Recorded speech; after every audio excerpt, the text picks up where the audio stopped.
So student अब देखते हैं question number 3 of miscellaneous exercise 1 of class 11th maths. तो देखिए थर्ड क्वेश्चन क्या कह रहा है हमसे, बहुत ही स्पेशल टाइप का क्वेश्चन है। देखिए क्या कह रहा है थर्ड क्वेश्चन हमसे, कह रहा है कि एक सेकेंड, हाँ, थर्ड क्वेश्चन ये कह रहा है कि let A B C be the set such that हमारे पास तीन सेट दिए हैं ए बी सी, और वो किस हिसाब से दिए हैं। पहली गिवन कंडीशन हमको दी है, गिवन लिख देता हूँ मैं इसको यहाँ पर। पहली गिवन कंडीशन दी है A union B equal to A union C, ठीक है, A union B equal to A union सी।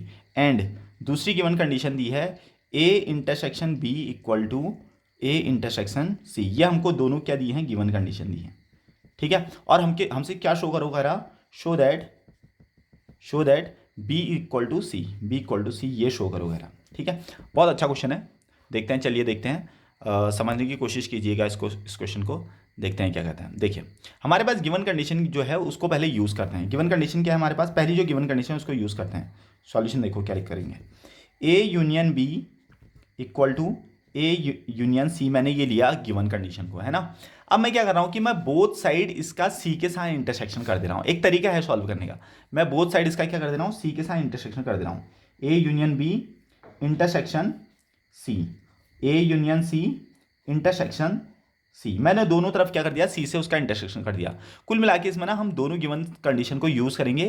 पहले वाले ऊपर वाले कंडीशन में सी के साथ इंटरसेक्शन कर दूंगा, नीचे वाले कंडीशन में मैं बी के साथ इंटरसेक्शन कर दूंगा और आंसर आ जाएगा। ये तरीका one of the most easiest way है इस क्वेश्चन को करने का। चलिए अब देखते हैं। अब इस चीज़ को सॉल्व करने के लिए, इस चीज़ को प्रूव करने के लिए मैं आपको एग्जाम्पल देता हूँ। कैसे देखें, हमको चेक करना है ए यूनियन सी इंटरसेक्शन सी क्या होता है, ए यूनियन सी इंटरसेक्शन सी क्या होता है, ये हम चेक करना चाह रहे हैं। चलिए एग्जाम्पल के लिए लेता हूँ।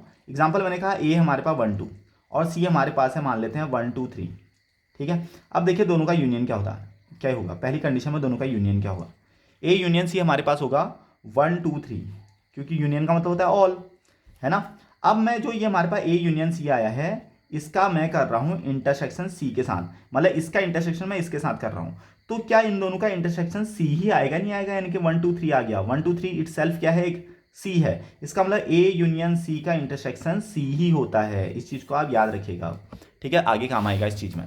देखिए कुल मिला के मैं क्या कर रहा हूँ, ए यूनियन सी का इंटरसेक्शन सी के साथ करूंगा तो ये खुद क्या आ जाएगा, ये सी ही आ जाएगा, सी ही आ जाएगा। इस चीज़ को आप याद रखिएगा, ठीक है। अब इस चीज़ को आप चाहे एग्जाम्पल के थ्रू याद रखो या वैसे याद रखो, it's up to you, okay. तो इस चीज़ को लेकिन आपने फिलहाल याद रखना है, ओके।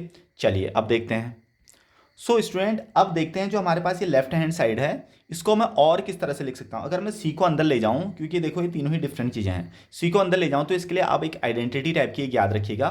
कैसे, ए, अब अगर मैं सी को अंदर ले जाऊँ, वो भी इंटरसेक्शन यूनियन है, तो पहले ये इंटरसेक्शन ए के साथ जाएगा सी का, फिर ये यूनियन बीच में आता है, फिर ये तब जो बी है वो सी के साथ मल्टीप्लाई होगा इक्वल टू सी। देखो क्या कहा मैंने, A intersection C union B intersection C, ठीक है, ए इंटरसेक्शन सी, फिर ये बीच वाला यूनियन यहाँ B intersection C, A intersection C union B intersection C. इस तरह से इसको याद रखिएगा, ठीक है। ये आपका हमारे पास क्या आ गया अभी तक, इसको मान लेते हैं इक्वेशन 1, इसको मान लेते हैं इक्वेशन 1। इसका हमारे पास जो पहली गिवन कंडीशन थी उसके हिसाब से इसका सॉल्यूशन हमने लिखा है। अब उसके बाद देखिए अगेन हमारे पास जो दूसरी कंडीशन है, दूसरी गिवन कंडीशन है, उसको देखते हैं, ठीक है।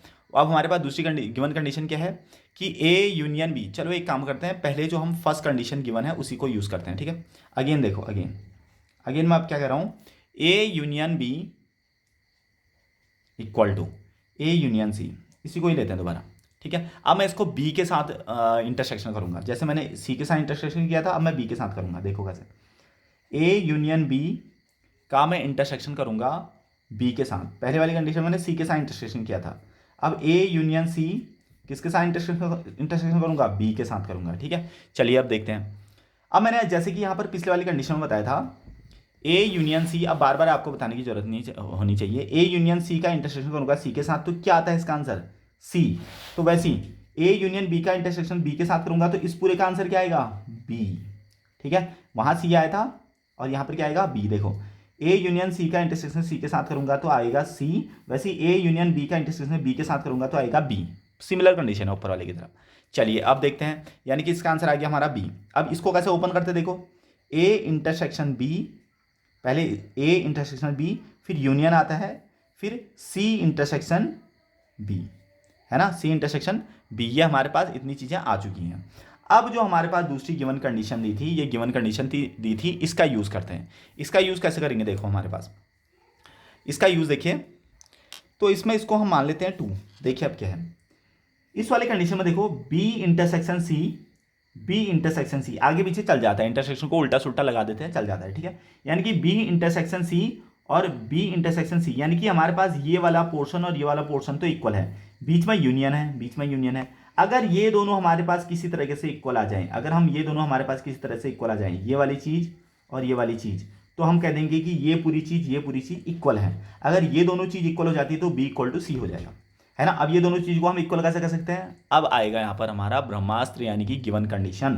तो हम क्या कहेंगे, since A intersection B equal to A intersection C, तो इस वाले में कंडीशन में इसको पुट कर देता हूँ मैं। देखो क्या काम है, ए इंटरसेक्शन बी को क्या लिख दो, ए इंटरसेक्शन सी, यूनियन इसको भी लिख देता हूँ मैं बी इंटरसेक्शन सी, एक ही बात है ना।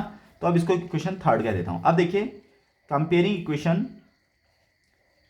इक्वेशन 1 and 3, एक और तीन का यूज़ करते हैं हम, एक और तीन का यूज़ करेंगे तो देखो ये पूरी चीज़ और ये पूरी चीज़ हमारे पास इक्वल है। इसका मतलब जब ये वाली साइड और ये वाली साइड इक्वल है, इसका मतलब बी किसके बराबर है, सी के बराबर है, ठीक है। बस यही चीज़ हमको शो करनी थी। Okay, thank you.